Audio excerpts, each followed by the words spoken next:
मैं 40 गांव गया था, तो वहाँ जिनके घर रुका था, तो रात को झाड़ू नहीं मार रहे थे, मना कर रहे थे कि भाई रात को झाड़ू नहीं मारते हैं।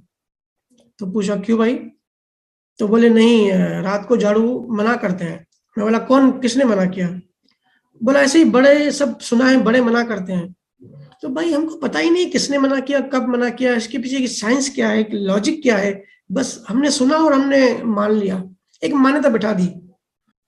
और ये मान्यता के अगेंस्ट अगर हम कुछ करते हैं तो फिर मन में एक डर पैदा होता है। उस डर से फिर ये डर जो पैदा होता है, उस डर से फिर कर्म चार्ज होते हैं।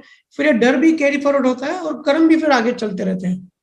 तो मैंने उनको समझाया कि जब लाइट नहीं थी पिछले जमाने में, 100-200 साल पहले, उस टाइम झाड़ू नहीं लगाते थे क्योंकि कोई कीमती चीज नहीं बाहर चली जाए।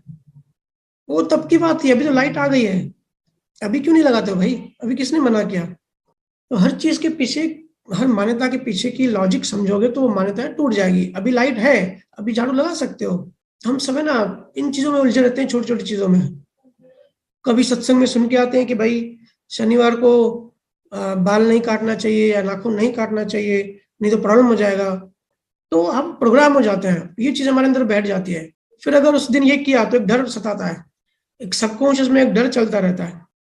मेरा एक फ्रेंड था, वो जब भी हम जाते, जब भी काली माता का मंदिर आता जरूर हाथ जोड़ता। भाई ऐसा क्यों, तू तो मानता भी नहीं है? बोला ऐसे ही किसी ने बताया है कि अगर हाथ नहीं जोड़ोगे तो फिर कुछ ना कुछ नुकसान होगा, तो अपना क्या जाता है हाथ जोड़ने में। तो प्रॉब्लम हाथ जोड़ने में नहीं है, हाथ जोड़ सकते हो।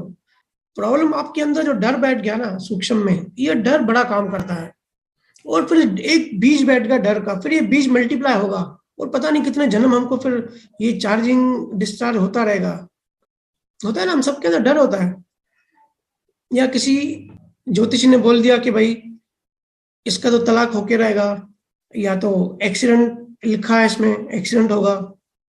तो बहुत लोग कहते हैं कि हम ज्योतिष को नहीं मानते, लेकिन अगर उसको इतना बोल दो कि भाई एक्सीडेंट होने वाला है, भले वो नहीं मानेगा, लेकिन अंदर में एक डर बैठ गया। वो डरा डरा सा घूमेगा फिर कि भाई कब क्या हो जाए। फिर पंडित बोलेगा कि भाई पूजा कराओ, पूजा कराने से ठीक हो जाएगा। वो ऊपर से बोलेगा नहीं मैं इन सब चीजों को नहीं मानता, लेकिन अंदर से एक डर बैठ जाएगा और डर के कर्म चार्ज होते रहेंगे। तो मान्यता कैसी बनती है, मान्यता की परतें कैसे काम करती है, उनको देखो कि ये मान्यता है कि ये फैक्ट है, ये नियम है ऐसा, या कि फैक्ट है।